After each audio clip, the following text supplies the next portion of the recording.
Alors, nous reprenons ce que nous avons vu la semaine dernière. Donc, tu as commencé à rédiger, hein? C'était super, très bien. Alors, Matitsa qui est là, et on reprend les versets. Donc là, il y a un fromage.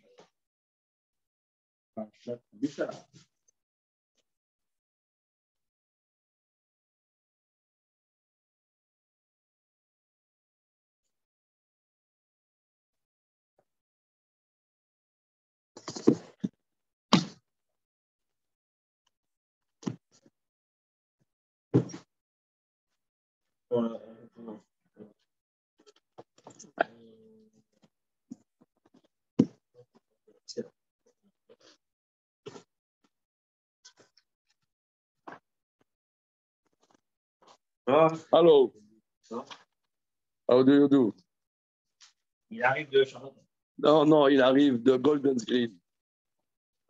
Golden's Green.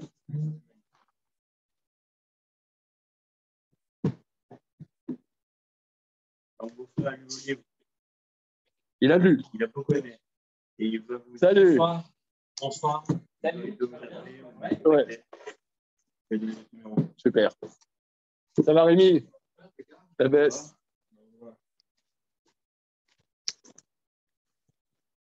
Shrana, hein?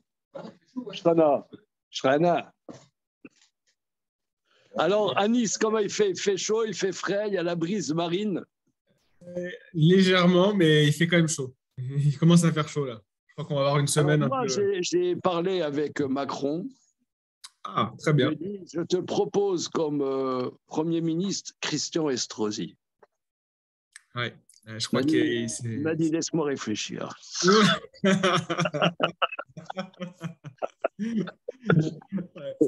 Mais qu'ils prennent le temps aussi, qu'ils prennent le temps de la réflexion. Oui, oui, bah c'est fait. Ah, c'est un lien, c'est toujours le même lien.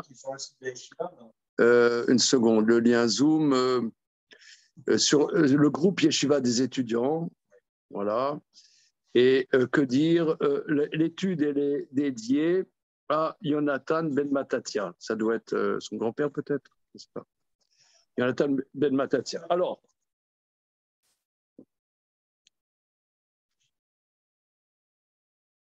on en est donc dans Parashat Béchalar, chapitre Yud Dalet, verset Tetvav. Vayomer Hashem el Moshe ma titzak elai daber el ben Israël ve'Isau.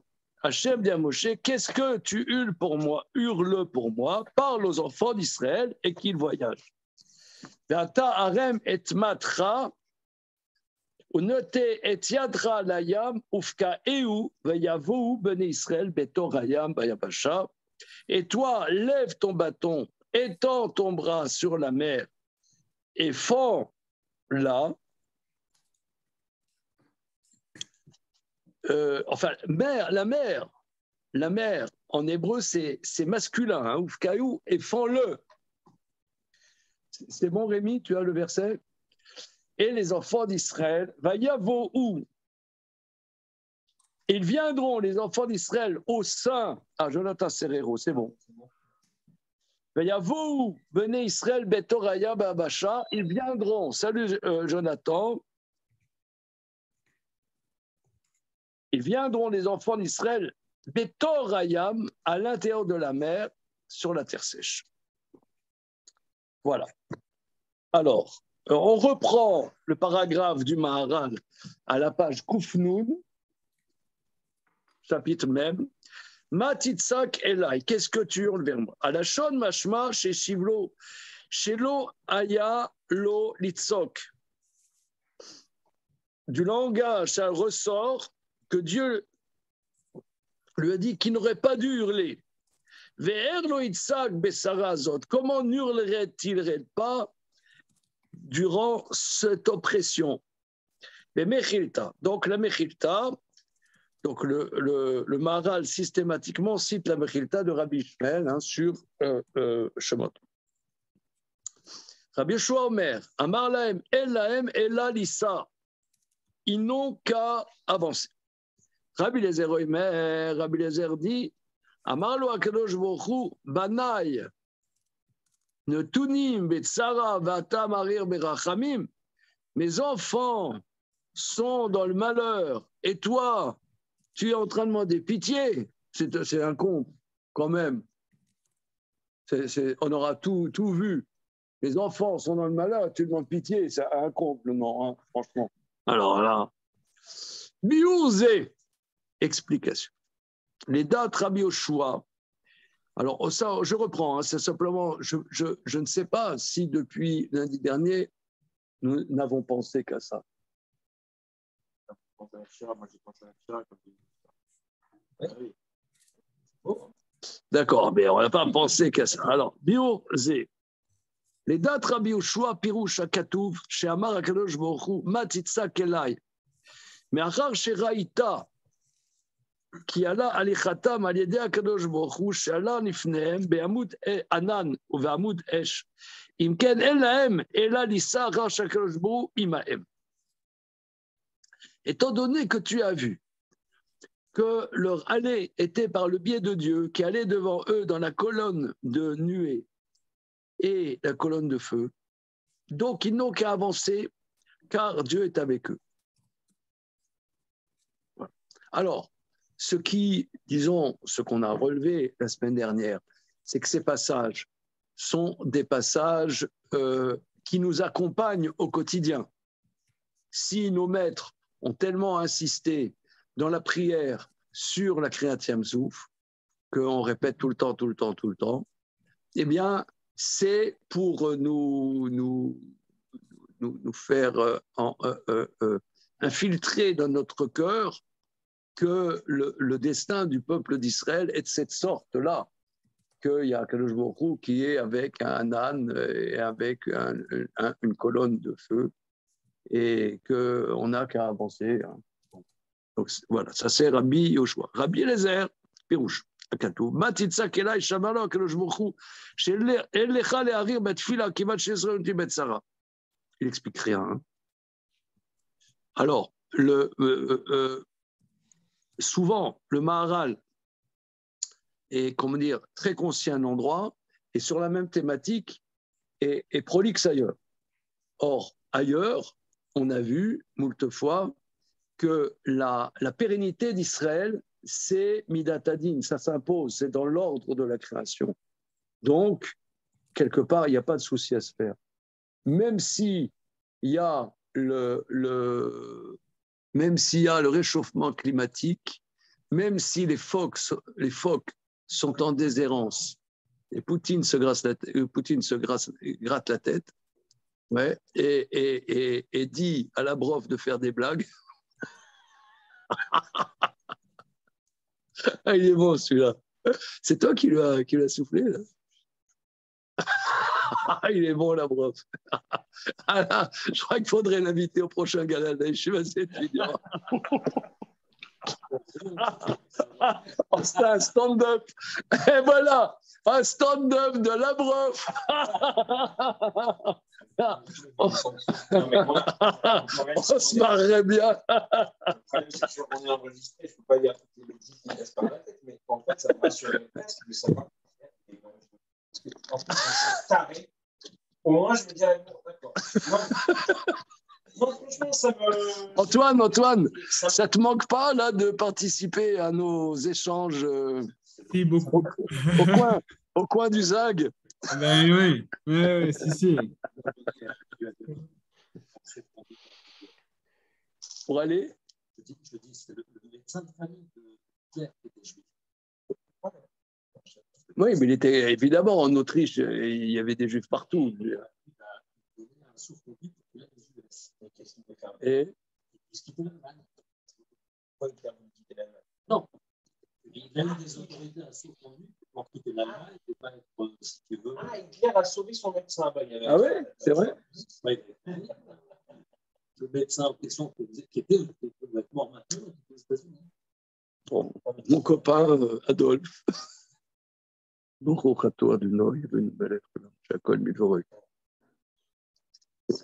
J'étais sauvé par Adolphe.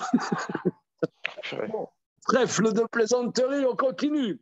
Alors, donc la pérennité d'Israël et Midatadin, c'est pas Midatachmim. Ensuite, il va nous rapporter la Mechilta sur Rabbi Meir, et c'est ça qui nous avait beaucoup bouleversé. Rabbi Meir Omer, Amarlo Akadosh Baruch Hu le'Adam, Amar, le'Adam Yechidi Asiti Yam Yavasha. Rabbi Meir dit, Dieu a dit, à l'homme unique, j'ai fait que la mer devienne terre sèche, comme dit le verset Ikavu Amayim, que les eaux se rassemblent et que la terre sèche se dévoile. La date Kodoshim Alachat Kama Vekama, pour l'Assemblée sainte, raison de plus. Pirouche. Et là, c'est vraiment stupéfiant. Fiteva Olam Raoui Lamayim chez Echasouaret. D'après la nature première du monde, c'est légitime que l'eau recouvre la terre.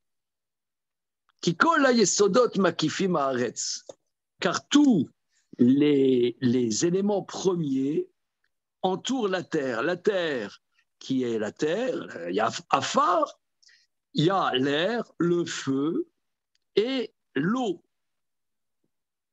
Ainsi, c'était légitime, naturellement, par les lois de la création, que l'eau recouvre la terre. Et de plus, Kikol Teva Poelet Beshavé, toute nature est équilibrée. Le car, le Fiteva Bria Shamaim, Yechase Aretz Kula Beshavé, c'est légitime que l'eau soit, comment dire, égale partout. Pourquoi là, il y a de l'eau et pas de l'eau. Là. C'est ça, Kadosh Baruch Hu, chez l'eau qui était va. Or, Dieu a changé, a mis quelque chose qui sort de l'ordre simple de la nature pour que l'homme puisse exister.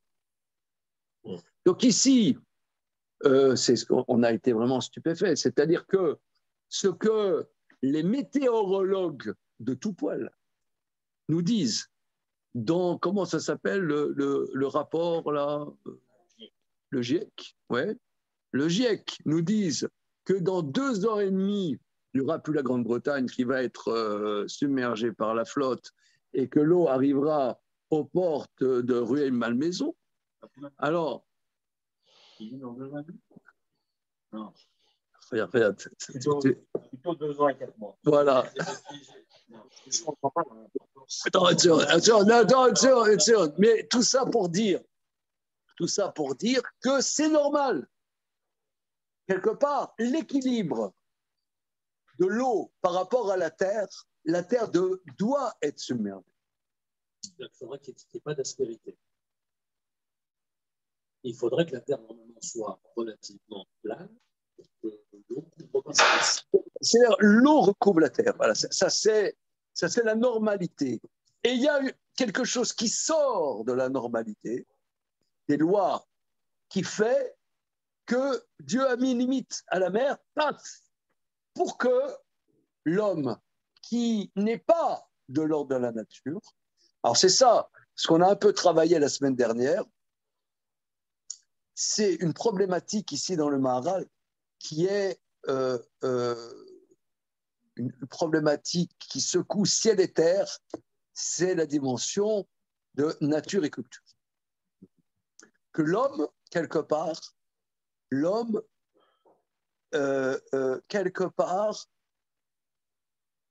n'est pas de l'ordre du naturel.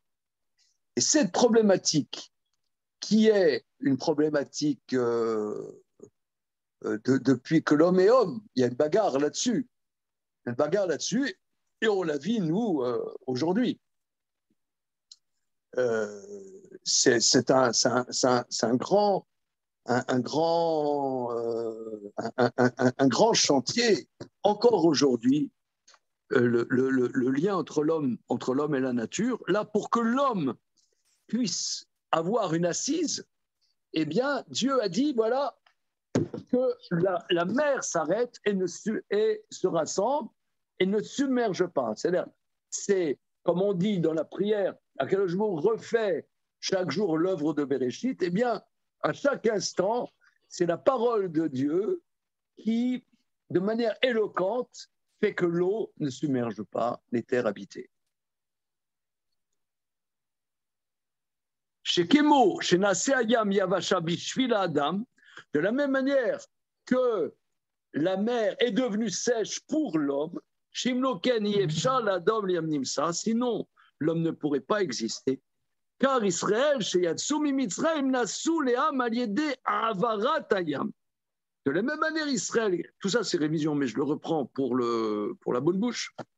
Israël qui est sorti d'Égypte, qui sont devenus un peuple par le fait de passer dans la mer. C'est pour ça qu'ils sont appelés Ivrim, comme on dit Eloé Ivrim. Nimsa qui a lié Avarat Yamsouv Nasé Leam Lachem. Ils sont devenus un peuple pour Dieu. Donc là, ça c'est bien que c'est bizarre parce que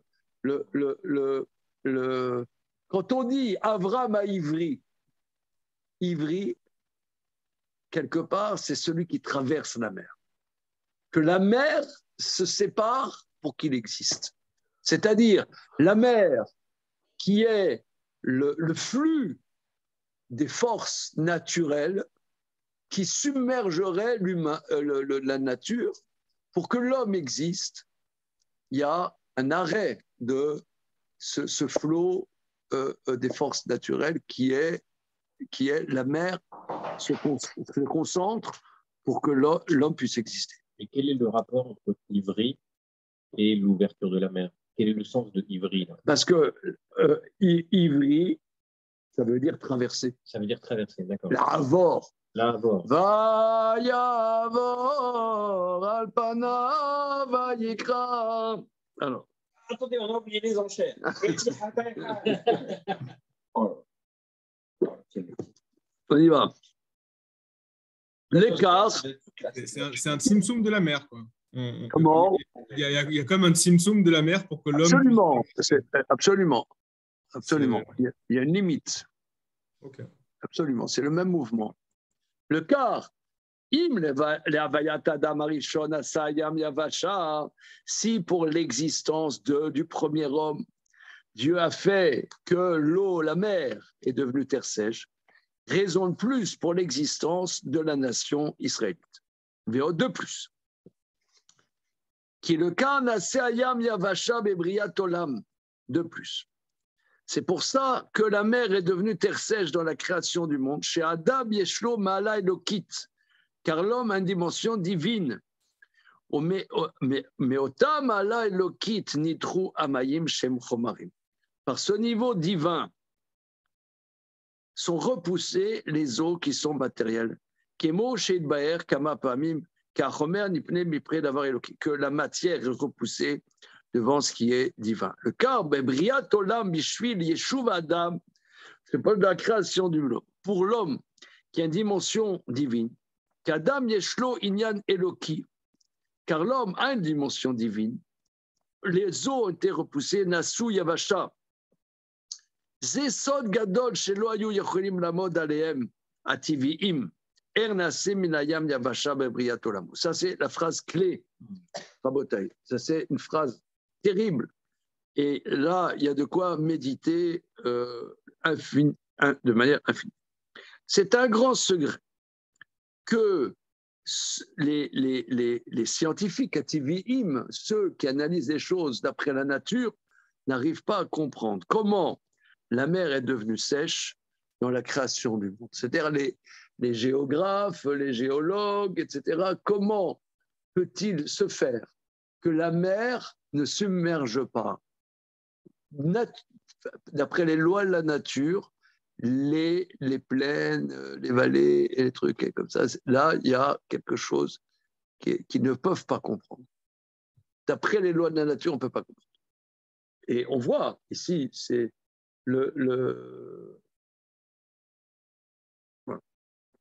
Vechen Israël.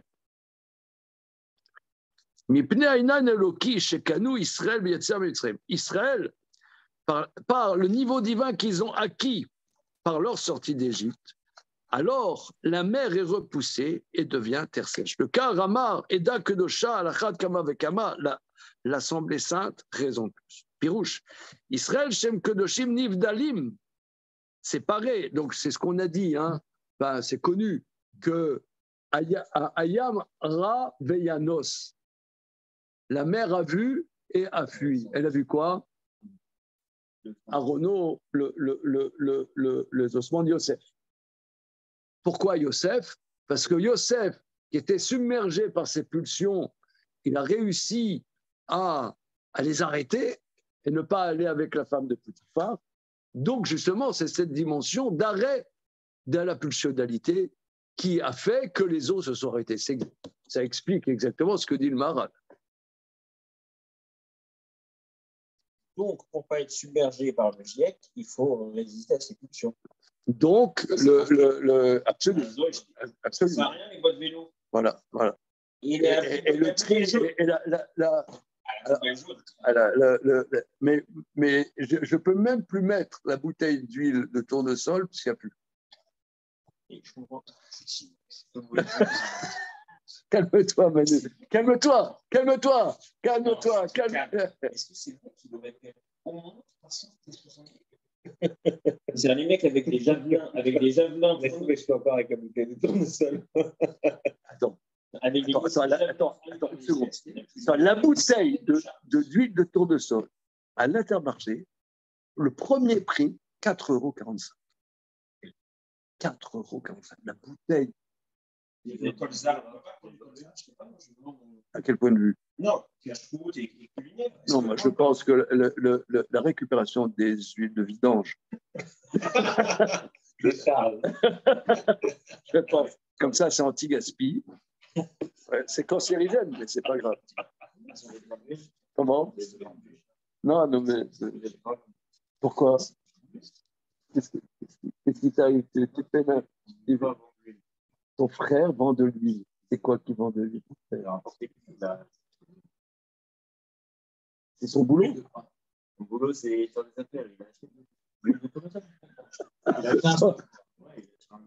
Son boulot, c'est un solde de combien?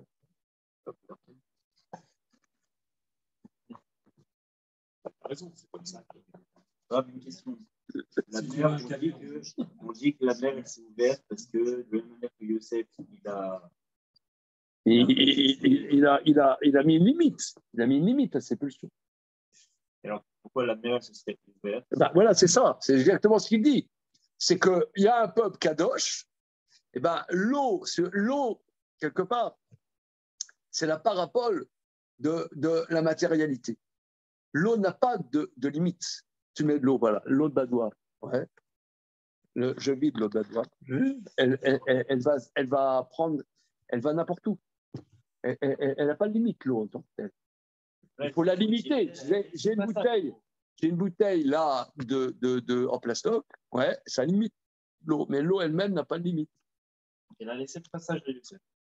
Donc elle s'est limitée. Okay. Elle s'est limitée. Et Yosef, c'était tant que ça quelque chose d'incroyable. J'essaie de comprendre. Bah oui, c'est incroyable. On l'appelle Yosef Hatzadik. C'est regarde.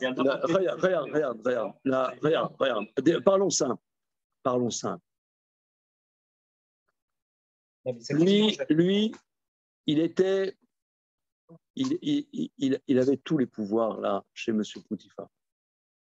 Quelqu'un qui abuse de la situation, on voit. Là, le MeToo, machin, notre ami Harvey Weinstein, notre star.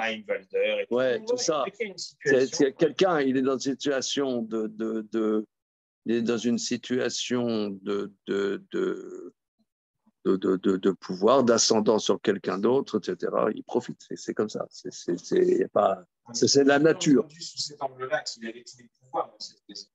Bah, c'est écrit, voilà. Oui, donc il avait tout l'ascendant. Voilà, il avait tout, c'était le beau gosse, intelligent, machin, Non, mais alors, ça explique la question que j'avais toujours et qu'il exprimait mes amis. C'est pourquoi de Yosef spécifiquement, on dit Yosef Hatzadik pour un épisode, quoi. Il y a des gens toute leur vie, ils ont fait beaucoup de choses. Bon, il n'y a pas que ça, non, il a fait énormément de choses. Quand il était au cachot pendant des années, et voilà, il a bien expliqué les rêves de les chansons, du pantier, etc. Ensuite, il est resté des années dans le cachot. Dans le cachot, cachot, c'est un cachot, hein, ok. Ensuite, de la minute. Ouais, c'est pas voilà. Voilà. Et d'une minute à l'autre, on le sort du trou, on l'amène devant l'empereur. L'empereur dit, dis-moi, petit, on m'a dit que tu sais bien expliquer les rêves.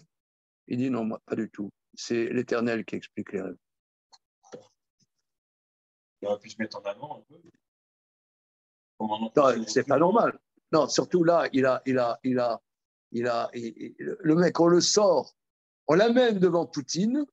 Poutine, on dit, oui, Manu, on m'a dit que tu fais des très, très beaux dossiers, tu as fait des très beaux dossiers pour l'association Cher pendant des années. Tu peux m'aider de faire mes dossiers, là. Toi, tu dis, c'est pas moi qui fais les dossiers, c'est Dieu qui me donne la possibilité. Donc, devant Poutine, quoi. C'est pas normal. C'est en ça, d'ailleurs, qu'on dit Mashiach ben Yosef. Que là, il arrive à faire comprendre quelque chose, même à des potentats, et à leur faire réaliser quelque chose. C'est pas normal. Yosef, c'est pas normal. Si tu prends les choses simples, très très simples, c'est pas normal. Non, je suis d'accord que c'est. Mais là, le fait, les Chachamim nous disent que chaque jour, elle lui faisait la cour, etc. Et lui, il était tout seul, il a perdu son père, il sait pas. Tout ça, il a vécu, tu sais, comme on dit, quelqu'un, il a des frustrations, des déceptions, des trucs. Et ben, quand quelqu'un il a un échappatoire, il a été vendu comme esclave par ses frères. Donc, ça veut dire, c'est de quoi? Il y en a qui ont une rancœur éternelle pour beaucoup moins que ça. Beaucoup moins que ça. Il a été vendu par ses frères, mais en esclave. Mais ça veut dire l'esclave. Là maintenant, comme il était très doué, il a un poste extraordinaire. Mais il était esclave. On les tape dessus, un esclave. Machin, était au marché des esclaves. Et donc là, comme il a une aura extraordinaire, il réussit. Mais il a été vendu par ses frères. D'abord, c'est un orphelin de mère. Ça fait longtemps, sa mère, il n'a pratiquement pas connu sa mère. Son père, il ne sait pas où il est. Ouais. Il est tout seul. Quand quelqu'un il a des, je sais pas, des frustrations, des rancœurs, alors et s'il peut remplir son vide affectif, le sexe c'est une manière de remplir un vide. Il y a la plus belle des nanas qui lui fait la cour. C'est bon, il y a pas. C'est tout. Il n'y a pas de photo, il n'y a rien. Il n'y a rien. C'est qu'il soit arrêté. C'est dur. Non, on ne réalise pas, ouais. Non, il faut. Non, il est tout seul. Il est tout seul.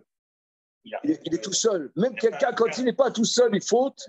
Quand il n'est pas tout seul, il faute. Lui, il est tout seul. Personne ne saura qu'est-ce qu'il fait. Personne ne saura. Personne ne saura. Puisqu'il n'a pas sa famille. Là, s'il est dans sa famille, on pourrait dire, dis-moi, Jojo, là, tu pas les pattes avec la Goya. Qu'est-ce qu'on entend, là, machin, bidule? On t'a vu au bistrot avec une Goya, machin. Là, bon, d'accord. Là, le mec, il va venu secrétant. Un mec qui sort de l'école juive avec une Goya venu secrétant. Bon, on lui dit, passe niche. Ça se fait pas. Mais là, mais là, il n'y a rien. Personne ne le saura. Personne ne le saura. Il ne sera pas au courant, ni le canard enchaîné. Et c'est quoi ça en fait? C'est de la Emouna? C'est le son. Comment? C'est de la Emouna ce qu'il a eu? Tu as une bibliothèque pour essayer d'analyser qu'est-ce qui s'est passé. C'est la Marlanille des lettres. Voilà, il y a quelque chose, il y a un truc, il y a une transmission qu'il a reçue de son père, Zivekunim. Il n'est pas de l'ordre de la nature. Voilà, que et là, il est livré à lui-même 1000%. Il a tout le monde l'encense, parce que quand quelqu'un l'encense, tu vois, par exemple, prenons par exemple la chanson, la plus belle chanson du monde, C'est la chanson Daniel Balavoine.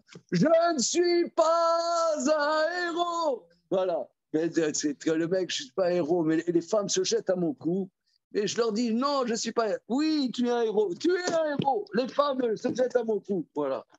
C'est ça la chanson. Mais pourquoi elles se jettent à mon cou? Mais je ne suis pas héros. Mais si, tu es un héros. Je ne connais pas Daniel Balavoine. Tu ne peux pas comprendre de cette Hatzati. Comment? Même moi, je connais. Tu ne connais pas celle-là? Si. Bah, évidemment, merci. Les années 80. Non, mais j'aime bien. Comment? Évidemment, c'est magnifique. Mais ouais, j'aime bien les chansons comme ça, populaires, parce qu'ils disent des choses. Ils disent des choses comme ils ne sont pas. C'est pas des intellos, c'est pas des mecs de salon. Ils disent des choses bien, très bien. C'est les chanteurs là. Un chanteur, il a un harem. Tout le monde. Pourquoi il a un harem? Il a un harem. C'est tout le monde l'encens, machin. C'est sorti là maintenant avec Claude François. Il y avait des lunettes qui dormaient sur son paillasson. Dans le 16e, là, son. Quand c'est sorti maintenant, attendez. Alors moi, je sais pas. C'est sorti il y a quelques années. Il est de 15-16 ans. Je dis, 15-16 ans. Et il passait la nuit sur son paillasson pour voir Excelmans pour espérer le voir. Évidemment. Il avait. Ouais, pas mal, hein. Alors, attends. Là, Shabbat, on s'est promené dans notre quartier. Il y a boulevard Avenue Gambetta, pas très loin de chez toi. Il y a la fondation Claude François. Hein? C'est à côté de chez toi, n'est-ce pas? La fondation Claude François. On s'est promené là, Shabbat après-midi, avenue Gambetta, à côté de l'aéroport Ego, évidemment. Ouais. Et on a vu la fondation à commission de transmettre le patrimoine le plus authentique en français dans le texte de Claude François.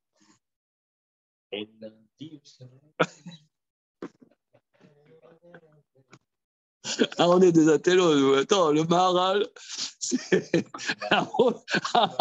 le Maharal, Claude François, Daniel Balavoine, c'est sponsorisé par Chéri FM. Chéri FM. Non, mais il a demandé donc pourquoi Youssef est spécial. On a vu. Chéri FM. Chéri FM. Non, mais je n'avais jamais fait le lien entre le fait qu'il avait une position d'ascendant et donc, oui, ça ne va jamais savoir. Oui, ça ne va jamais savoir. Ça ne va pas sortir sur Facebook. Alors, il y avait quand même une place élevée pour que ça se sache. Je veux dire, ça peut savoir vite ces choses. Surtout avec. Non, mais il y a un ascendant. Il a un ascendant. Quelqu'un, même si tu veux, il est aveuglé, il croit que tout est possible. Il croit qu'il est inatteignable. Comment? Oui, mais c'est avec tous les scandales qui sortent, je me dis ça devait être. Non, mais il n'y a aucun scandale. C'est aucun scandale. C'est normal. C'est ça. C'est Youssef qui n'est pas normal, en fait. Oui, c'est normal. Je ne sais pas, moi, ma sœur qui est décédée il y a longtemps, elle était au CNRS. Ouais. Au CNRS, tu veux faire une thèse, il n'y a pas de problème. Avec le prof. Pas de problème. Mais non, mais les scientifiques, ils sont complètement dans leur. Ouais. Non, c'est pas que t'es pas. C'est pas, sauf ton respect, c'est pas de la naïveté, c'est de la. Non, mais Non, mais mais c'est ma sœur, elle était effarée dans le milieu CNRS, elle était au CNRS, milieu CNRS, en tout cas à l'époque. Mais c'était. Mais tous les profs, tu as un ascendant, il y a une jeune fille qui fait sa thèse, il n'y a pas de problème, je vais vous aider à faire votre thèse. Il n'y a aucun problème. Ça, c'est dans tous les milieux. Mais c'est la mer, c'est le sujet. C'est la mer. Il n'y a aucun scandale. C'est pour ça qu'on appelle Youssef Hatzadik. Youssef, c'est pas normal. Youssef, c'est pas normal. C'est la mer. T'es pris par le truc. T'es pris. Moi, je ne Alors, comprends pas cette histoire je vois cette histoire de Harvey Weinstein. Je suis désolé, je dis pas que c'est mon copain, je dis pas que je vais, comment dire, je vais l'inviter pour Shabbat prochain, etc. Mais il y a 50 petites starlettes là qui veulent avoir un rôle. Il n'y a pas de problème, je trouve un rôle. C'est comme ça, il n'y a pas. Il y a pas. C'est horrible, mais c'est humain. Voilà, il n'y a pas de problème, il n'y a pas de scandale. Fais un autre métier. Fais un autre métier. Qu'est-ce que tu veux faire du cinéma? Je comprends. Non, mais je comprends pas. Au CNRS, c'est pareil. Le CNRS, c'est il n'y a pas pareil. que le cinéma. Donc, ça veut dire que ce n'est pas qu'une question de tableau. Il faut le savoir. Faut le savoir. Ma mère, moi, quand elle faisait ses études avec mon père, en fin de copine avec, je crois qu'il était. Enfin, il y en avait quelque chose. C'est tranquille, hein. C'est très court.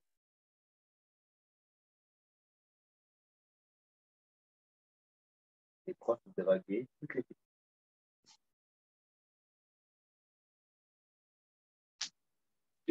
c'est russe, israélienne, en matière d'espionnage. Oui, ça bien. La condition avec des femmes, les Russes, les Israéliens aussi ne font pas bien. Donc tu veux avoir quelqu'un qui est là, des résultats, quoi. Et dès que tu es confronté par là, tu peux faire ça. Moi, j'étais à un moment en Russie, quand arrivé à l'hôtel. Donc à l'hôtel, il y avait une femme d'étage, une dame, un bureau, tu passais dans ta chambre, et que dans ta chambre, tu reçois un coup de fil, tu te demandes si tu ne veux pas une fille pour la nuit. Non. Elle appelait le central, elle disait voilà, chambre 28, il est rentré, on reçoit un coup de fil. Oui, est-ce que vous voulez une femme russe pour la nuit? Si tu dis non, si tu dis oui, 10 minutes après, tu fais du temps. Il y a des caméras un peu partout. Ah, tu crois qu'après, il disait. Enfin, moi, je faisais des affaires, mais je n'étais pas à un niveau sensible. Mais si tu prends un homme d'affaires sensible à Moscou, Ah ouais. si tu restes une semaine à Moscou, tu tiens difficilement. Hein. Parce que c'est pas qu'il y a une tentation organisée. C'est pas seulement la tentation, parce que je me suis demandé, il y a un texte dans Masechet Sota qui dit Kol hamidgae keilu ba alkol arayot kulam. Tout celui qui est orgueilleux, c'est comme s'il allait avec toutes les femmes interdites. Alors je me suis demandé, quel est le lien? Quel est le lien? Quelqu'un d'orgueilleux qu'il allait avec les femmes interdites par la Torah. Alors,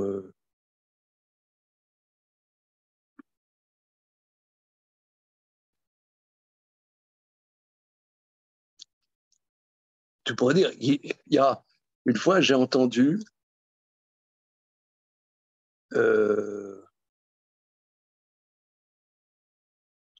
Jean Rostand, le fils d'Edmond Rostand. Jean Rostand, c'était un scientifique. Rostand, il aurait dit comme ça, que notre orgueil fait qu'on aimerait aller avec toutes les femmes. Si on se laisse aller, on va avec plusieurs, et si on est réaliste, on va avec une. Alors, je ne sais plus exactement le libeller, mais ça veut dire que notre orgueil ferait que. Mais les Chachamim ne disent pas ça. Les Chachamim disent quelqu'un qui est orgueilleux, c'est comme s'il allait avec toutes les femmes interdites. Je pensais comme ça, que une femme qui est permise, tu dois tisser une relation avec elle, justement parce qu'elle est permise. Une femme en inceste. Quelqu'un, il est amoureux de sa sœur et réciproquement. Bon, ils ne vont pas construire leur vie. Ils ne vont pas construire leur vie. C'est pas Tu construis ta vie quand il y a une découverte. Là, tu restes encore chez papa, maman. Tu construis pas ta vie. Donc, ou alors, quelqu'un qui est avec la femme il fait un adultère. Un adultère, tu ne peux pas construire ta vie avec un adultère. Donc, ça n'est qu'une relation de pouvoir. Quand tu construis ta vie avec quelqu'un, tu te maries, ben, tu dois composer avec l'autre doit composer avec toi. Si tu vas avec une relation de pouvoir, tu vas en prendre complètement dans la tronche.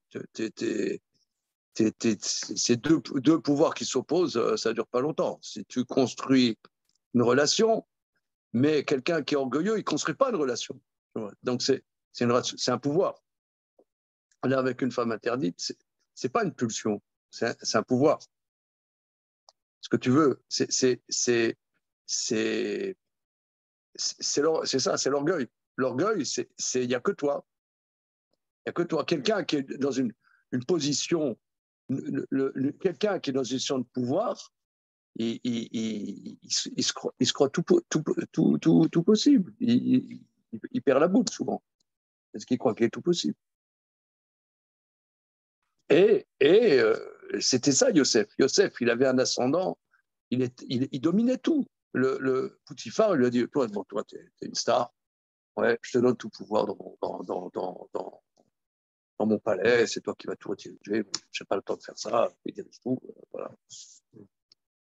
Il dirige tout et tout ce qui va avec. On comprend mieux le malade d'amour, non? Je vous donne encore un exemple. Il y a un ami qui est Froum, qui maintenant habite à Jérusalem. Il avait acheté un cabinet de kiné. Et la personne qui lui a le kiné avant lui dit, voilà, je te vends le kiné, tout ce qui va avec. Non. Ouais, non, mais c'est... Ouais, et ben, à ce sujet, mon père était gynéco. Ouais, mon père est gynéco. Mon père était gynécologue. Et on a beaucoup parlé de ce sujet avec mon père, énormément. Il m'a dit que lui, dès qu'il a commencé, il s'est fixé une règle. Il n'abuse pas de la situation. Sinon, il est foutu. C'est le deuxième syndicat après Youssef. C'est possible. Bon, je ne sais pas, mais disons, surtout les. Mais tu as Rémi, c'est les gynécos, tu parles. Une femme, ce qu'elle montre à personne, là, elle dit, vas-y, vous devez, madame, montrer ce que vous devez montrer à personne. Ça va être dingue ou quoi? À part ça, il l'aide aussi à ce qu'elle ait un enfant, machin, bidule, c'est un truc de dingue. Et c'est intéressant, les gynécos. Mon père m'a dit, parce qu'on était à Nancy, qu'il y avait plusieurs grands cabinets de gynéco.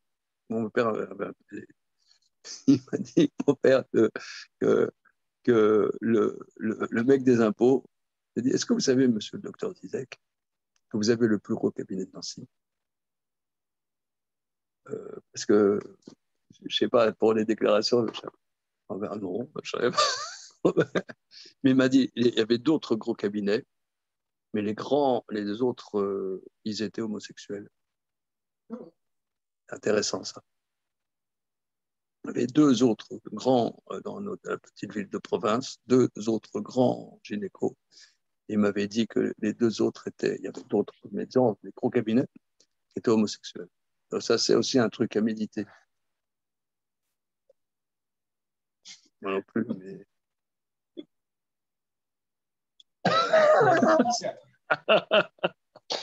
Bon, tout ça pour dire, hein? Il y a un lien. Comment? Il y a un lien là entre le fait de se. Vous m'entendez bien? Oui. Il il y a un lien entre le fait de se fixer des règles et la hanava, justement. La hanava, c'est de décider que ce n'est pas moi qui décide complètement et qu'il y a une règle qui m'est imposée par quelqu'un d'autre ou que je m'impose moi-même, mais que je ne peux pas franchir. Donc, je me limite. Donc, il y a une notion de hanava. Et à l'inverse, la gava, c'est celle où je suis capable de gérer, je sais très bien ce que je fais et tout m'est ouvert. Et donc, quand on accepte la règle, mine de rien, ça protège. Et on comprend toutes les halakhot de Yehoud et toutes les choses qui vont avec, qui sont des règles parfois qu'on ne comprend pas très bien non plus, qu'on trouve un peu abusives, mais le fait de les accepter avec Hanava va nous enlever de cette position de recherche de domination. Et il me semble que dans le Yetzer Hara derrière Hayot, la volonté de domination, enfin, au moins dans un certain type de Yetzer Hara derrière Hayot, la volonté de dominer et de domination est très très présente. Voilà, c'est-à-dire c'est un chidouche, parce que tu pourrais penser que c'est simplement pulsionnel, mais c'est une pulsion de pouvoir, Ouais. de ce que tu dis, Jonathan, de ne pas se mettre des limites. Voilà. C'est pas que, on pourrait dire, c'est pas que hormonal, on pourrait dire. Voilà. C'est ça, parce que même dans la bestialité, des fois, ils veulent repousser les limites. Dans des choses invraisemblables. Il y a parfois des détails dans de certains cas de viol ou d'abus ou de choses comme ça où c'est même pas des pulsions qu'on puisse imaginer, mais c'est juste des gens qui veulent De tout pouvoir, un pouvoir illimité. Dépasser complètement les limites. Alors voilà, l'eau, il n'y a pas de limite. Voilà. L'eau, il n'y a pas de limite. Ça donne quand même, ça donne une lecture, non? Quand on avait vu le passage sur le malade d'amour. Parce qu'on voit le malade d'amour et à la fin, c'est toujours très surprenant de se dire, mais quand on nous explique que non, le mariage, ça ne suffirait pas. C'est pas le sujet. Absolument. On dit c'est un autre sujet. Et ça me fait penser aussi là tout ce qui est dit. Ça veut dire, est-ce qu'on est en train de nous dire finalement, si on compare, si la mère elle s'est concentrée là, et s'est passée en voyant les ossements de Yosef, ça veut dire c'est le même mouvement que Yosef et Lo font en fait. Yosef en tant que Yosef al-Sadiq et Lo. Est-ce que c'est aussi une sorte d'injonction pour nous-mêmes à le faire? Ça veut dire, on comprend maintenant que nous aussi on est soumis à ça. On a notre eau, nos pulsions, notre matérialité. On doit faire ce travail de concentration, de limite. Et je crois que c'est le Midrash qui dit que Yosef, avec la femme de Potiphar, il avait vu son père. Absolument. Donc ça veut dire qu'on doit avoir une dimension de lien qui va nous permettre peut-être de dépasser la normalité qui serait de prendre la place que je peux prendre par le pouvoir. Oui, et puis dire qu'il a un père, c'est aussi qu'il a une origine. Voilà, qu'il est, une origine. Il n'est pas infini. Il n'est pas infini. Il a une origine. Voilà. Alors, on passe à la page d'après. Pirouche Israël, Shem Kedoshim Nivdalim. Israël qui sont saints, séparés, c'est-à-dire séparés de la matérialité. En Safek, Shanivdal, Poel Bachomer. C'est indubitable que ce qui est séparé de la matérialité agit dans la matérialité. Donc ici, cette explication de Rabbi Meir, elle est expliquée par le Maharal, elle est franchement extraordinaire. Ça veut dire que, qu'est-ce que tu hurles? Les enfants d'Israël doivent avancer. Ça veut dire, ça s'impose.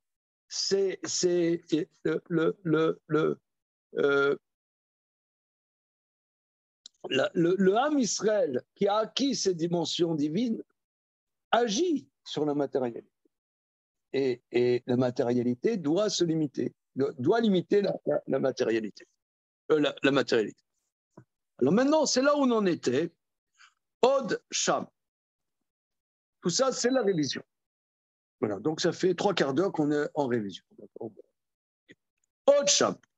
Là-bas encore, dans la Mechita. Rabbi Shmuel Omer, Bishvil Yerushalayim Kara Hayam. C'est pour Jérusalem qu'il a fendu la mer. Ça va là, Lazman. Là, on ne sait même plus où on est. Chez Neymar. Uri, Livshi, Uri, Kimekedem. C'est quoi ce verset? Alors, la Mechilza, on va regarder. Uri, Livshi. Hein? C'est pas les Khadoni? Ouais, Rabbi Shlomo El Gabetz, il a chippé dans Isaïe. Oui. Comment? Mais là, chez Tu sais Neymar, que le Chadodik, ça vient d'où? mais chez Neymar, ça veut dire que c'est un passou. Les Khadoni, c'est pas des filles. Je ne savais pas qu'il avait pris. Je pensais que c'était non. Ouais, il a c'est un plagiat. C'est un plagiat, disons les choses comme elles sont. Oh, là. Ça, c'est prophétie, oui.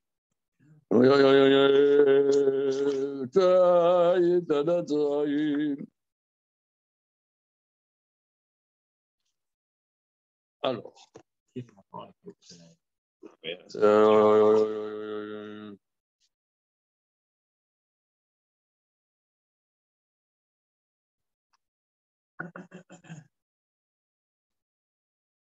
C'est pas dans les psaumes ou héroïque. Non, ça te fait plus Isaïe ou Ézéchiel, tu vois. Ah, Isaïe. Oui, ça fait pas. Alors, on y va. Rabbi Shmuel Omer.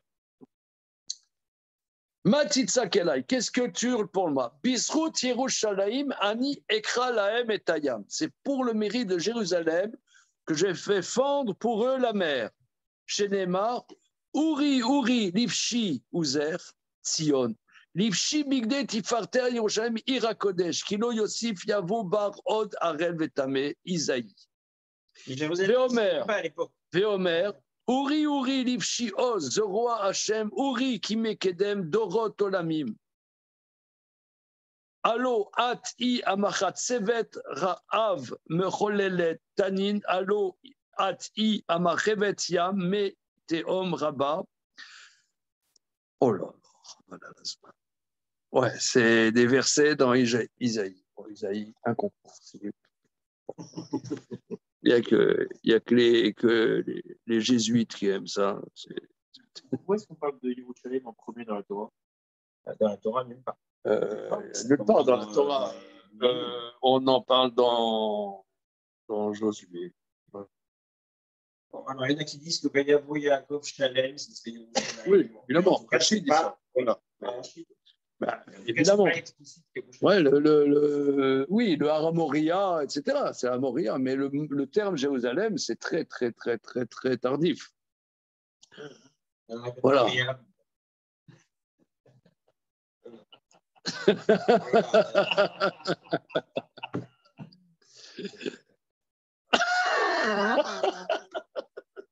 Écoute, il est fort.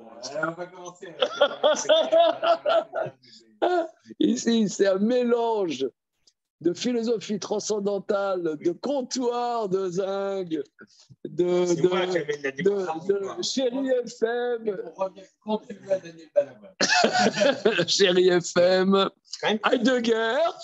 Oui, mais moi, je suis quand même obligé de préciser le fait que le shiur soit enregistré obligatoirement modifier les interactions. Là, on serait déjà parti sur. Oui, c'est vrai. Mais donc, moi peu. Non, je sais, il y a des gens qui écoutent et qui m'envoient des injures. Hein. C'est retouché, ah ouais? Ah ouais.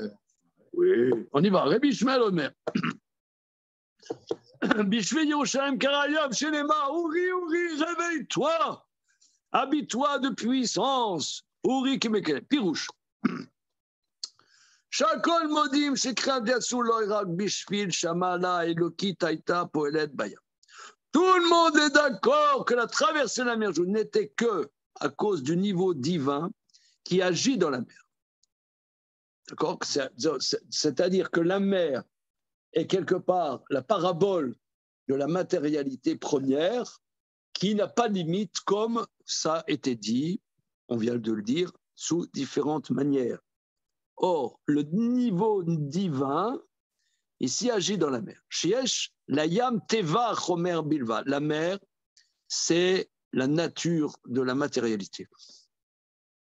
Vénidré à Romer Mipnama à Kedosha Elokit. Et la matérialité est repoussée devant le niveau saint divin. Et ça va, Ishmael, qui yoter yeshlomar ki glushat Yerushalayim ou poel bekriyat Yamsouf. Rabbi Ishmael pense c'est plus légitime de dire que c'est la sainteté de Jérusalem qui agit sur la mer. Mipnei shebikriyat Yamsouf didrua mayim shem domil el achomer, car la traversée de la mer Rouge, l'eau est repoussée qui ressemble à la matérialité. Le fikar nidrou aliédé mala que dosha elokit. Kemo, c'est spiral et tanakama gamken. Comme dit les premiers avis. Le fikar ama qui Yerushalayim chez kedosha i shekara yamsouf. Jérusalem qui est kadosh. C'est elle qui a fendu la mer, mais Yerushalayim ou makom kudash. Oui, puisqu'on dit c'est l'endroit que Dieu choisira pour y faire résider son nom. Or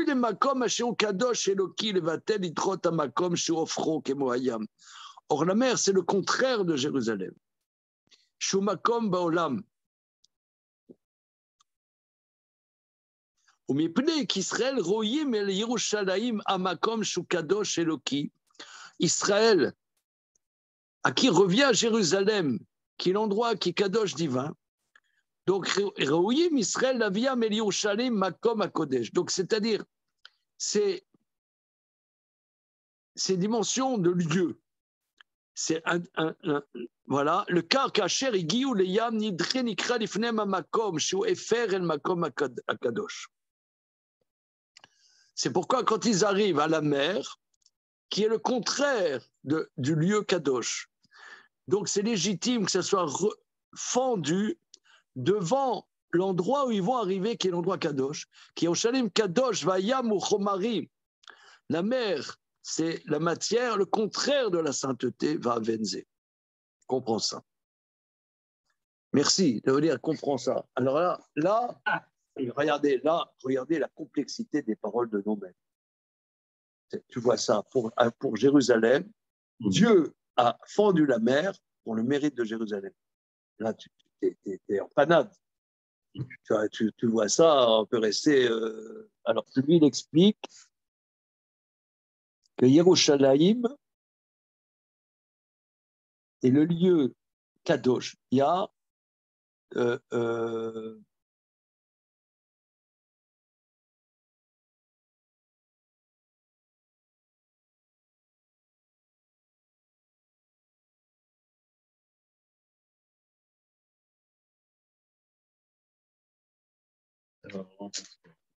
ça, là c'est dur. Hein. C'est dur parce qu'en fait, on sort d'un passage sur la mer et sa matérialité. Et en fait, quand on arrive à faire le lien avec la nature de l'homme et puis notre échange sur Yosef, on comprend qu'il y a quelque chose en nous qui se limite. Mais là, Yerushalayim, c'est un lieu. C'est une matérialité aussi. Même on nous dit effectivement qu'elle est sainte, mais c'est un lieu. C'est un makom. Oui, donc il y a quelque chose. Il n'y a pas la dimension d'action humaine. Il n'y a plus la dimension d'action humaine. Ouais. Et donc on ne comprend rien. Mais c'est un mécor. Comment ? C'est un mécor. Ça veut dire, on dit que Yerushalayim, c'est le mécor de la Gdusha. Je ne sais pas ce que ça veut dire, mais en gros, on dit que c'est. Mais on ne sait pas ce que ça veut dire. Moi, je comprends oui, pas. Mais c'est comme à Purim, non ? Ça veut dire à Purim, le jour des murailles enfermées, on le rattache à Jérusalem. Toujours, on a besoin justement de se rattacher à quelque chose. On a besoin de dire qu'il y a un endroit. Même la traversée de la mer Rouge, c'est se diriger vers Jérusalem. Tout est toujours dirigé vers. On ne peut pas faire fi de ça. Sinon, on ferait fi de ça, en fait, si on ne la ramenait pas ici. Alors, c'est bien. Essayons de... Prenons un exemple. Oui.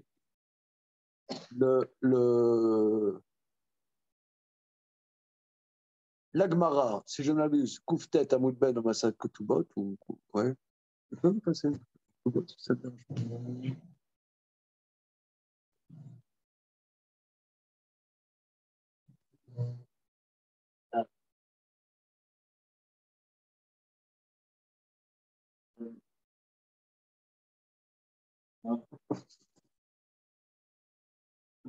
Merci beaucoup. Alors,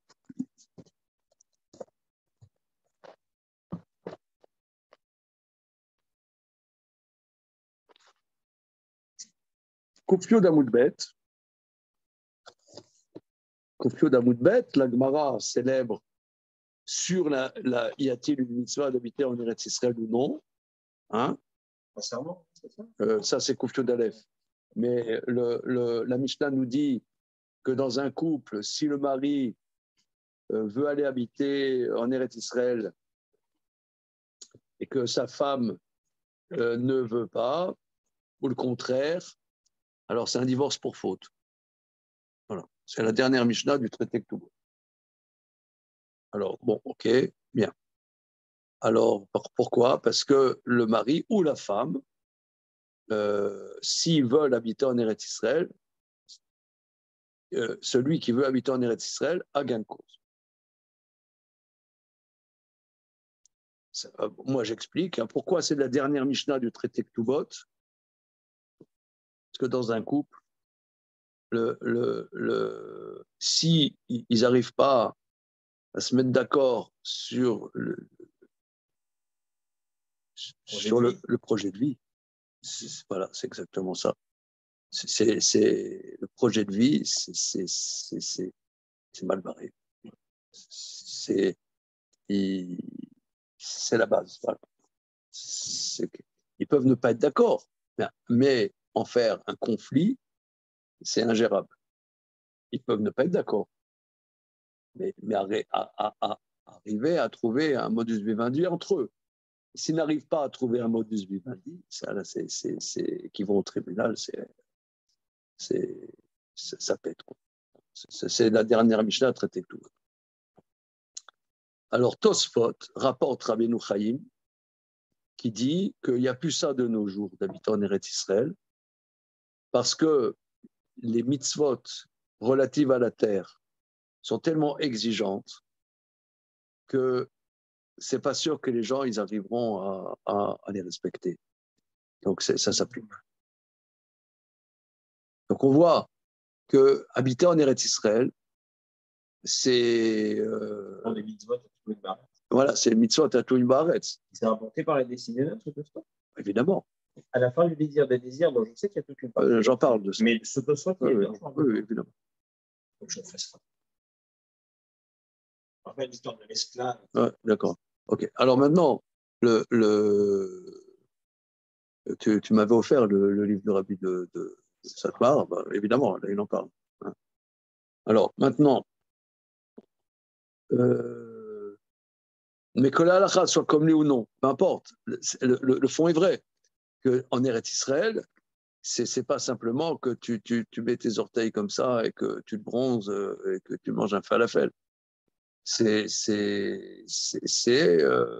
dans le palais d'Akadosh Baruch Hu. Maintenant, c'est pas évident parce qu'on le perçoit pas forcément. C'est pas nous qui avons la possibilité d'aller en Israël maintenant qu'il n'y a pas le Covid, on ne le perçoit pas tout le temps. Hein. C'est pas évident. C'est ce dont nos maîtres parlent par rapport à Eretz Israël. Mais en tout cas, il y a des mitzvot liés à Eretz Israël. C'est-à-dire c'est une terre. On voit dans la Torah que si tu ne respectes pas les mitzvot, est-ce que vous avez vu une vidéo d'une intervention du Rav Grossman de Migdal HaEmek? Oui. Tu l'as vu? Elle est extraordinaire. Et là j'aime pas. On en reçoit. C'est que vous avez envoyé là? Comment? Ah ouais. Vous avez envoyé une vidéo, c'était ça? Je l'ai envoyé? Ouais. C'est moi qui l'ai envoyé? Ah oui. Oui, si, oui. Ah oui. Vous avez traduit finalement ou pas d'ailleurs? Comment? Je n'ai pas traduit. Non, ok. Et oui, je l'ai envoyé. Mais franchement, c'est excellent. Oui, dis-moi. Ah, si j'arrive pas à le raconter. Non, tu l'as vu? C'est en ivrite. C'est un gros travail de la traduire, mais c'est excellent. Chaque détail est excellent. Franchement, c'est très, très, très bon. Bon, ça veut dire, il a dit en un mot, il y a eu un genre de miracle. qui montrait de manière éloquente que si on est en Eretz Israël et qu'on ne fait pas les commandements de la Torah, on va s'en prendre plein la tronche. Voilà. En amont. Et il apporte du matériau très sérieux là-dessus. Et ça veut dire que tu es dans le palais du roi. Eretz Israël, c'est le palais d'Akadosh Baruch Hu. Chaque chose, tu dois faire attention. Tu vas. Non, t'es invité chez Macron. Moi, je ne vais pas aller en crocs chez Macron, quoi, tu vois. Eh bien, raison de plus, tu es dans le palais du roi. Fais attention. C'est un peu comme tu es à Yom Kippour. T'as Elul, Rosh Hashanah, Yom Kippour. Même si des fois, on se laisse aller à des moments. On a des moments, à force, on fait un petit peu attention, quoi. Eretz Israël, c'est ça, quoi. C'est la terre pour servir à Kadosh Baruch Hu. Maintenant, il y a une difficulté parce que de nos jours, il y a une familiarité. On va en Eretz Israël. Toi, tu étais la semaine dernière. Comment? La maison. On a. C'est la maison au plus immobilier, c'est tout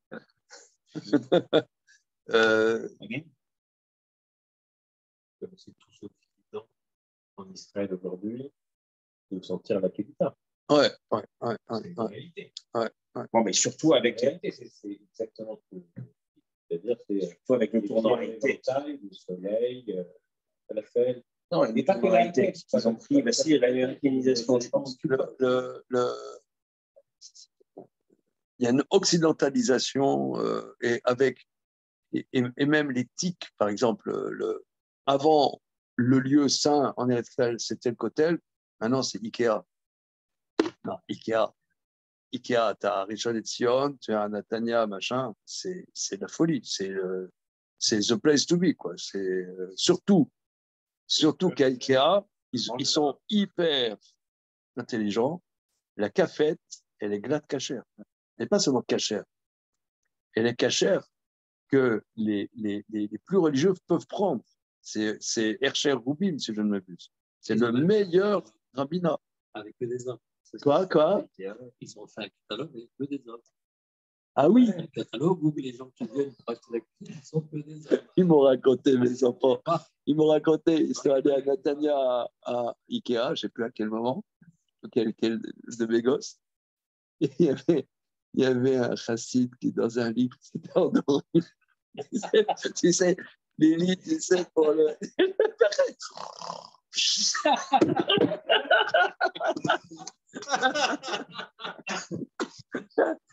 Le mec, il a essayé, il s'est endormi. Même les Arabes en France, même en France, les Arabes, ils n'osent pas. Là-bas. Est-ce que c'est la chaîne? Ah là là là là.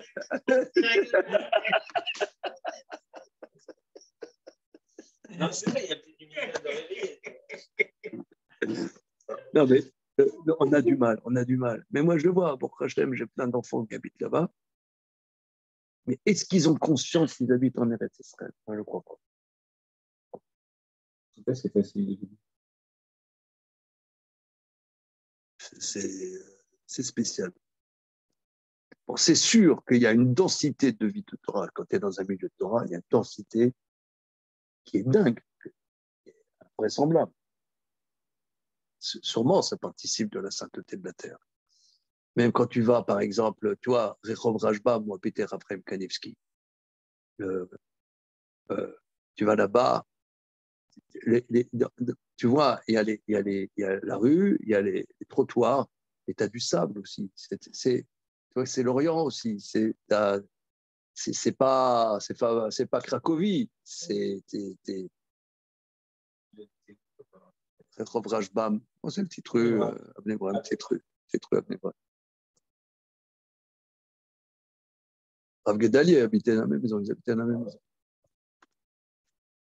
Bon, ok, en tout cas, tout ça pour dire qu'il y a un lieu, Kadosh, qui est un lieu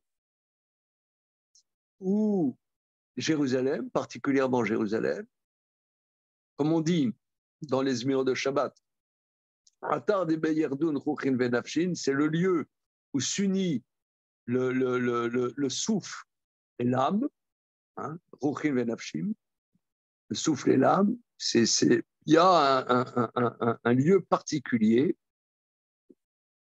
et ce lieu particulier est le contraire de la mer. Et les enfants d'Israël ne sortent pas d'Égypte simplement comme ça, mais pour arriver à Eretz HaKodesh, pour servir à Kadosh Baruch Hu, Eretz HaKodesh, et en particulier au Beth Amikdash, un endroit que Dieu choisira. Et ce lieu est le contraire de la mer. Voilà, c'est pour arriver dans ce lieu. Voilà, ça c'est la traduction. Ça c'est la traduction. En fait, c'est comme s'il y avait un. Parce que avant, à propos de. Il dit c'est un makom. C'est un makom. Comment? Je pense que par rapport à ce que tu disais, voilà, je vois même bien, parce que si on dit la mer c'est ouverte au sens où il y a que du char d'Israël et des personnes. Donc là, on compare, on dirait, un être humain avec une matière. Alors que là, on dit si c'est la mer contre Jérusalem, on va dire c'est deux matières, enfin pas deux matières, mais c'est deux lieux. Deux lieux, voilà, deux lieux. Donc un s'efface devant l'autre. C'est ce qu'il voilà, ça c'est ce qu'il dit le Maharal. Ça se comprend aussi. C'est ce qu'il dit le Maharal. C'est deux lieux. Et ça se comprend parce que c'est deux choses. Soit tu dis elles s'ouvrent parce que tu as une présence active des enfants d'Israël. Voilà. Humaine. Oui. Et c'est la présence humaine qui fait ça. Ou alors c'est deux lieux qui, un s'efface devant l'autre. Ouais, c'est étonnant. C'est ce qu'il dit. Voilà. Ce que toi tu dis, c'est ce que dit le Maharal. Voilà. C'est deux lieux qui sont en opposition l'un de l'autre et l'un s'efface devant l'autre. Voilà, c'est exactement ce qu'il dit. Ouais. Là, la situation est coincée. Donc, lorsqu'on arrive au moment ultime où la situation est coincée, le lieu sans l'endroit. Voilà. Voilà. C'est ce qu'il dit. Voilà. Ça, c'est stricto sensu ce qu'il dit. Hein, voilà. Bon, c'est bon. Oui. Ouais. On va continuer. Oui. Jonathan. Je me demande si c'est à mettre en relation avec ce qu'on a dit tout à l'heure, avec le fait que la mer, c'est le lieu de la globalité. Et là, pour le coup, la particularité, c'est ce qui est Kadosh. Et en fait, ce qui est Kadosh, c'est un élément très particulier. De la même façon que le Shabbat, c'est un jour particulier parmi d'autres jours, mais ce n'est pas le jour majoritaire, ce n'est pas l'ensemble du temps. C'est un jour particulier qui est Kadosh. Là, pareil, c'est un endroit particulier qui est Kadosh. Et l'opposition, elle est là, c'est que la mer, c'est la globalité de l'endroit. C'est ce qu'il appelle, il a dit Makom Baolam, c'est l'endroit dans le monde. Donc la mer, c'est l'espace général. Et par opposition, le Kadosh, c'est un endroit de particularité. Mais là, paradoxalement, c'est que la particularité va le placer au-dessus de l'endroit global. Alors que tout à l'heure, le particulier était le facteur limitant. Ça veut dire le particulier de Mitzrayim, c'était limitant. C'est-à-dire être supérieur au particulier n'était pas suffisant. D'accord? Tandis que là, le particulier, c'est ce qui est au-dessus du global.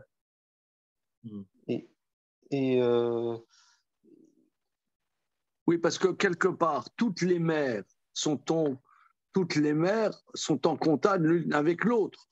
L'eau qui se trouve dans la mer Rouge, elle est en contact avec l'eau qui se trouve dans l'océan Pacifique ou dans l'océan Atlantique ou l'océan Indien. C'est la même eau, elle est en contact. C'est l'eau qui entoure toute la Terre.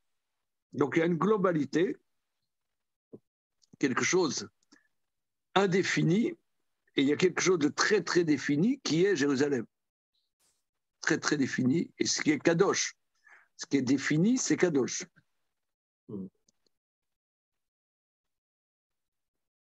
Ok, alors on va essayer de continuer. Ve'od Sham, encore là-bas. Donc la Mechilta est très prolixe sur le sujet. Hot Sham dans la Mechilta. Rabbi Banaï Omer, Rabbi Banaï dit, Bishvil Abraham ani Korea lahem ayam. C'est par le mérite d'Abraham que je leur fends la mer. Shelema veivaka atse ola. Venemarkan veivaku amayim. Parce qu'on sait qu'Abraham a fendu le bois pour l'Holocauste. Et là, c'est écrit, les eaux se sont fendues, c'est la même expression.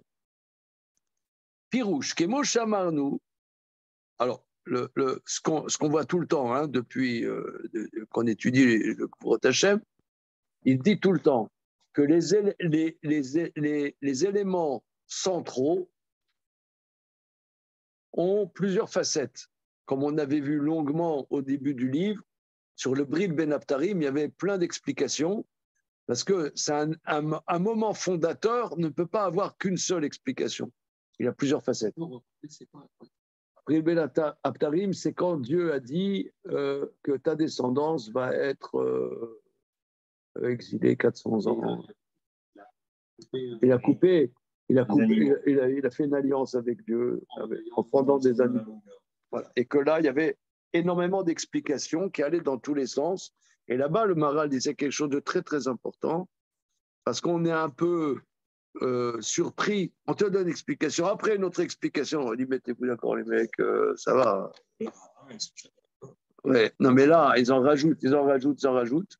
Mais c'est que il y a, comme c'est un élément fondateur, la traversée de la mer Rouge, eh bien, il y a plusieurs dimensions de lecture.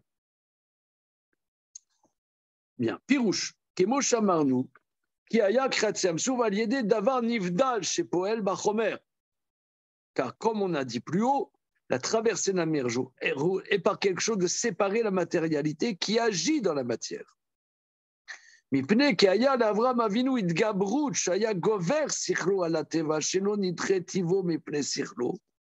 Oui, bien évidemment que Abraham fendre le bois avec la mission que Dieu lui a donnée, le fendre ce bois est quelque chose de l'homme qui agit sur la matérialité. Donc c'est par ce mérite-là que la mer s'est fendue. Car naturellement, un homme n'égorge pas son fils. Il a repoussé la naturalité devant l'intellect. Le car Zahu Banav Shedacha Akadosh Baruch et Teva Amayim Ipene Banav Besrut Avram Agover Altivo Achomari. C'est pour ça ces enfants ont mérité qu'Akadosh Baruch a repoussé la naturalité de l'eau devant ses fils par le biais d'Avram qui a dominé la dimension matérielle. Car Avram a la dimension intellectuelle divine. C'est cette dimension précise qui a fendu la mer et que l'eau a été repoussée. Davar ze idbaer que var minyan Avram. Nous avons déjà expliqué ce sujet, au sujet d'Abraham, comme il a développé qu'Abraham chevauchait l'âne. Quand on dit chevauchait l'âne, rochev alachamor, donc ça veut dire il dominait la matérialité.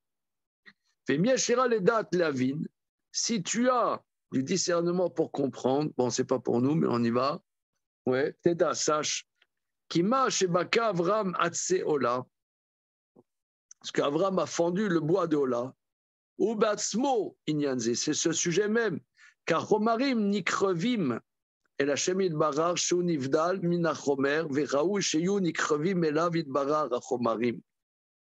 Car les matérialités sont offertes à Dieu, qui est séparé de la matérialité, donc c'est légitime que lui soit offert la matérialité. C'est-à-dire de prendre le bois et l'offrir à Dieu.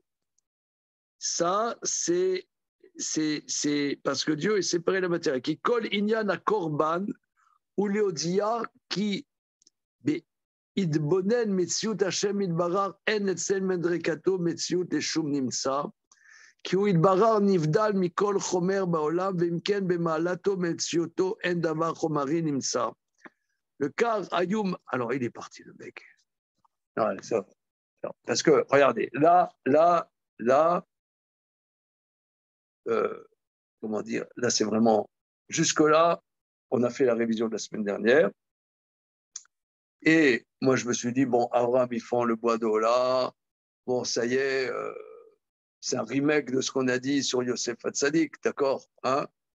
Là, il est parti, non, il va nous expliquer qu'est-ce que c'est la dimension d'un korban, parce qu'il a fondu le bois pour faire un korban, et il est parti, qu'est-ce que c'est la dimension d'un korban? Oh là là, c'est horrible. Hein?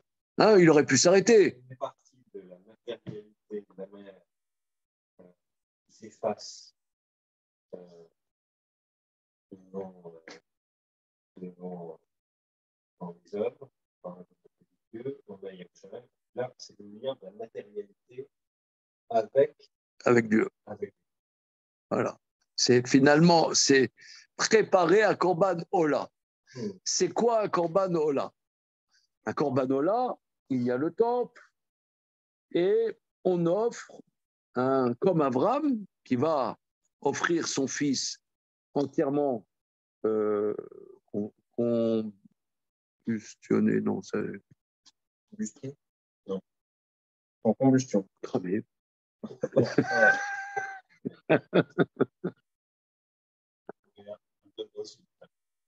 C'est vrai, il y a des insultes. Comment? Il y a eu 2 à vendredi. Je les enverrai la prochaine fois. Mais par SMS, comment on fait? Bon, on continue. Alors,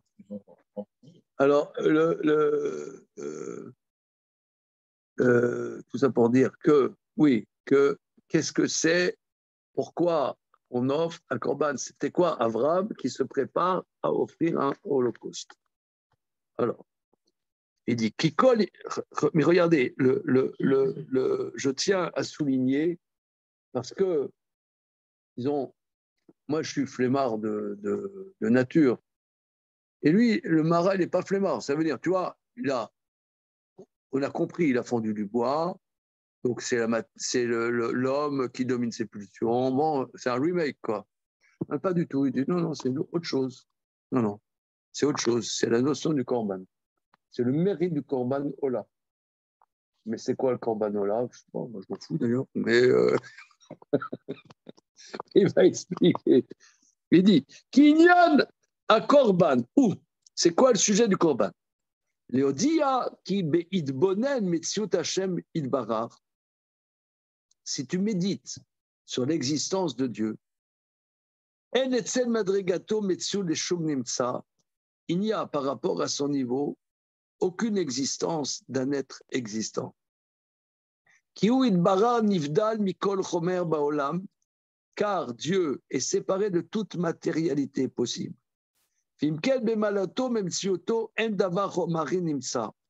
Dans son existence et dans son niveau, la matérialité n'existe pas.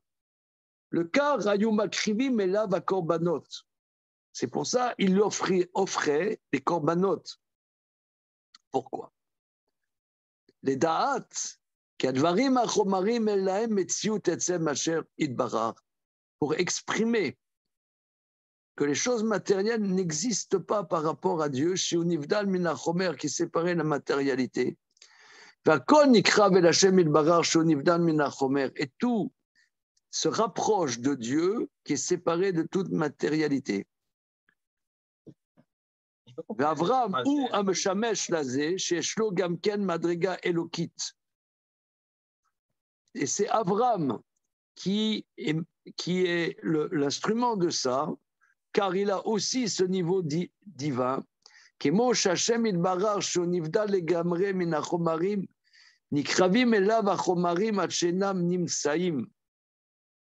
de la même manière que Dieu est séparé de toute matérialité, s'offre à lui les matérialités tellement qu'il n'existe pas. Avram, chez Shlo Madriga Elokit Madedrako ala Chomarim. Et Avram, qui a ce niveau divin, son niveau est au-dessus de la matérialité. Et il fend la matérialité. Zéou atralat akravata melachem lilbarar. C'est le début de leur rapprochement vers Dieu. Mais Aven inyan bikua aitzim comprend bien la fente du bois. Mipne ki Avram shenikra echad kemo shenidber lemaala beparasha shenifneze. De la même manière que Avram est appelé un, comme on a dit plus haut. Basé mevaka chomarim. C'est pour ça qu'il fend le bois, car il est le seul qui est un. Ah ouais, donc le bois, il devient deux parce qu'il le fend. Ouais. Il exprime. Ah là, il a bien relevé là. Il exprime par là qu'il n'y a que Avram qui est un, tout le reste est multiple par rapport à lui. Oh, c'est extraordinaire. Et là, ça vient de sortir. Explique le concept du corps. Voilà. Oui, mais après, le point précis, c'est pas compris non plus. le point précis de forme le bois. Il est complètement séparé de la matérialité. Attends, Et alors, quel lien maintenant avec le corban? non, moi, ce que j'ai compris, c'est qu'en fait, le Inyan du Corban, c'est que le Corban abolit la matérialité. Ouais. Pourquoi? Parce qu'il est brûlé? Oui, en le brûlant. En le brûlant. Le misbéa. Et que le sens du Corban Ola, et la raison par laquelle on se rapproche de cette dimension, c'est qu'effectivement, à travers le Corban Ola, la matérialité disparaît. C'est ça que j'ai compris. Ouais. Pourquoi disparaît? Pourquoi? C'est brûlé. Parce que c'est brûlé. Oui, mais c'est pas le but. Il y a écrit qu'il offre à Hachem. Tu offres la matérialité. Là, il faut un peu dribbler, plutôt faire du hors-piste.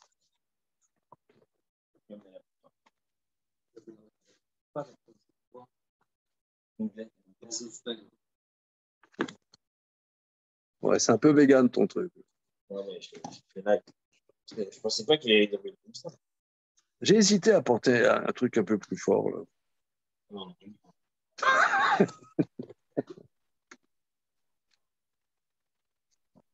Regardez, dans le Shmoné Esrei, Rotse Hashem Elokenu be'amecha Israël v'litfelatam she.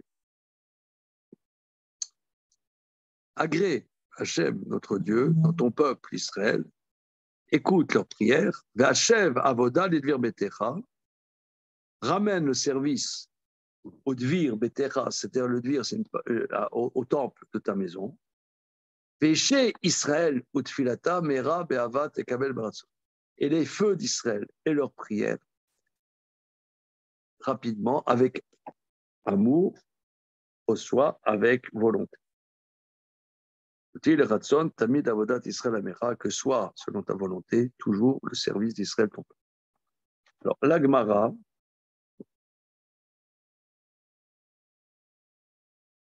si je ne m'abuse, la fin de Maseret Zvarim dit mais Ishe Israël ou Tfilatam, il y a Tosfot explique là-bas, Ishe Israël, les feux d'Israël, c'est évidemment les corbanotes qu'on fait brûler sur le Mizbeah.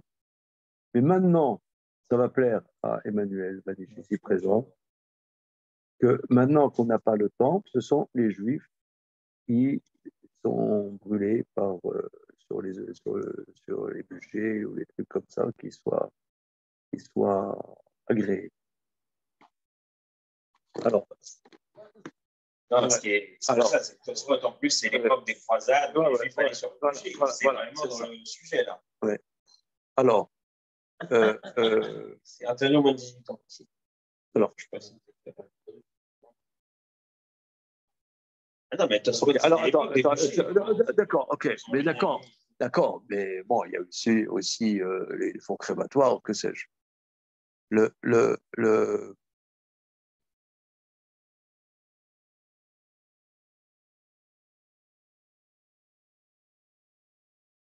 Ça veut dire, quand on dit V'avta et Hashem Elokecha bechol levavcha v'chol nafshecha v'chol modera, tu verras l'Éternel, ton Dieu, avec tout ton cœur, tout ton âme, tout ton pouvoir. On sait que la Gemara explique dans Maseret Brachot que Rabbi Akiva, il faisait Shema Israël quand il était déchiré par les Romains qui le torturaient à mort. Alors, c'était des supplices en public. Ses élèves disaient, Rabbi, pourquoi? Et il disait, toute sa vie, il voulait accomplir ce verset avec toute ton âme. Alors, c'est quoi ça? C'est que c'est que nous, on est attaché à quelque chose. On est attaché, je sais pas, attaché à ma voiture, attaché à mes enfants, attaché, que sais-je, à ceci, à cela, toujours. Non, le fait que Veïché Israël, que n'exprime que il y a que Akadosh. Ça veut dire qu'il n'y a que la volonté d'Akadosh Baruch Hu. Et c'est ça ce qu'Abraham il a vécu. Hachem lui dit, ben voilà, offre ton fils. On y va. Ça veut dire que tout la réalité, parce que même nous aussi, on est confrontés dans notre existence qu'à un moment, on est mortel, on va mourir. Ah, mais j'ai pas vu encore l'intégrale des œuvres de Mr Bean. Comment je vais mourir? Il y a des choses, quand même, il y a des choses dans ce monde-ci que j'aurais pas, qui me restent, que j'ai pas encore attrapé, encore. Il y a mon yacht en Floride, à Miami, là, que j'ai acheté, j'ai encore pas inauguré. C'est dommage quand même.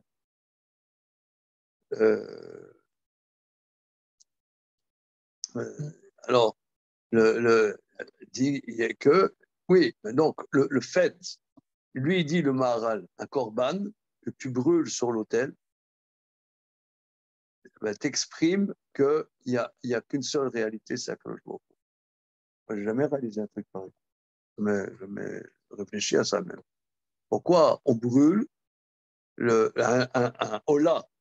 Un hola, ça veut dire c'est un animal, etc., qui fait meuh. Et ben, je lui fais la shrita et ses membres, tous ses membres, je fais brûler sur l'autel. J'exprime par là que toute réalité, finalement, n'a sa source que dans Dieu et que la réalité n'existe pas en soi. Voilà, c'est ça, j'exprime en offrant ça, en approchant ça, qu'il n'y a pas d'autre réalité que la réalité. Il n'y a pas d'autre réalité qui n'existe que Akadosh Baruch Hu, qui n'est pas matière. Qui n'est pas matière. Donc l'importance de la spiritualité par rapport à la matérialité, c'est ça exactement? Spiritualité, je ne sais pas qu'est-ce que c'est la spiritualité que Akadosh Baruch Hu.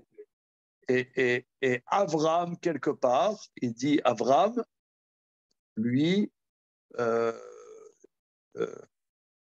eh bien, sur terre, lui nous a fait comprendre ça. Quand on dit dans la prière Eloké Avram, Eloké Yitzhak, Eloké Yaakov. Pourquoi? Parce que Avram, Yitzhak, nous, on ne sait pas qui c'est Dieu. On ne sait pas. Tu vas aux Galeries Lafayette, au Bon Marché, tu n'as pas vu Dieu, quoi. Non, ou tu n'as pas vu spécialement. Hein? Comment tu vas à Châtelet-Léal, heure de pointe, tu ne vois pas spécialement Dieu. Donc comment qui c'est Hachem? Alors, c'est Avram, il a commencé à nous faire comprendre qu'il y a que c'est ça, Eloké Avram, Eloké Yitzhak. Parce que nous, il y a des gens qui nous font. C'est pas à moins d'être comme Mahomet, tu as Djibril qui arrive et qui lui fait connaître toutes les sciences. Mais c'est Djibril. Moi, je connais Djibril. Djibril, c'est Gabriel en arabe. Voilà, c'est Gabriel Djibril. Gabriel. C'est Gabriel. Ouais. Comment? Ouais, Djibril. D'accord. C'est un scoop. Alors, ouais, c'est parce que le Mahomet, il a eu la vision de Djibril qui lui a fait connaître la science divine. Il m'a expliqué qu'il fallait que tout le monde lâche. Et avec ça, on est bien bas. Non, mais franchement, non, mais je pense à ça, justement. On dit que le Corban exprime que rien n'existe devant Hachem. Et bien, eux, ils disent, nous, on massacre et ça montre que rien n'existe devant Allah. Enfin, Oui, c'est vrai. non, Non, mais c'est vrai, c'est vrai. Ouais. Bon, ça, c'est d'accord. Mais en tout cas, quoi qu'il en soit, ici, regardez franchement, est-ce que tu pourrais dire, bon, nous, on étudie semaine après semaine, mois après mois, année après année, on pourrait dire, bon, ça va, on a fait le tour du Maharal. La pensée maharalienne n'a plus de secret pour nous, pas du tout. Là, il nous enseigne des choses nouvelles. C'est fort, non? Non, parce que tu pourrais dire, bon, on a compris son truc, tu vois. On a compris, bon, il a 3 idées, il déplace, il les remet, il a plusieurs sauces. Ouais, c'est comme, tu sais, les cuisiniers, ils ont plusieurs fonds de sauce, après, ils te font plusieurs plats avec leur fond de sauce. Alors, lui, il n'a pas plusieurs fonds de sauce. C'est complètement. On n'a pas vu ça depuis des années qu'on étudie l'image, ça, on n'a pas vu. Et un détail qu'on a dit, bon, c'est rien du tout. Quand Rabbi Bana, il dit, c'est par le mérite de Atseola, lui, il va dire, il faut le prendre au niveau strict. C'est la dimension du corban. Bon, alors, Bezrat Hashem, on reprend ça parce que c'est franchement complètement nouveau. On va mijoter, on le reprend, Bezrat Hashem. C'est que Abraham, il est un, et que le bois, il le fend. Voilà. Que toute la réalité devant lui est multiple. C'est que dans le geste même. Voilà. Parce que sinon, je m'excuse, mais sans ce dernier élément, je ne voyais pas vraiment le chidouche avec non, on aurait dit. Le fait qu'il a chevauché son âne. On peut dire, voilà. Et aussi qu'il a fendu, comme il a fendu, l'âme Israël arrive, le âme Israël qui est Améchad, donc automatiquement, l'eau se doit d'être fondue. Qui sont les enfants d'Abraham, que Abraham, c'est lui qui nous a enseigné qu'il y a un Dieu un. Mais pour ça, c'est par son vécu qui est Abraham Echad. Echad aya Abraham, il y a un verset qui dit Echad aya Abraham. C'est où ça? Il y a un verset qui dit ça. Ouais. Echad aya Abraham, c'est dans le Nar. Et Echad aya Abraham, donc comme il est Echad, le bois devient deux. La matérialité devient deux, multiple. Ok, on reprend ça, Bezrat Hashem. Merci. Razak à vous. Merci, Rav. Bonne soirée, tout le monde. Salut. Mechila pour Daniel Balavoine. Le judaïsme en musique, le judaïsme musical. Une comédie musicale.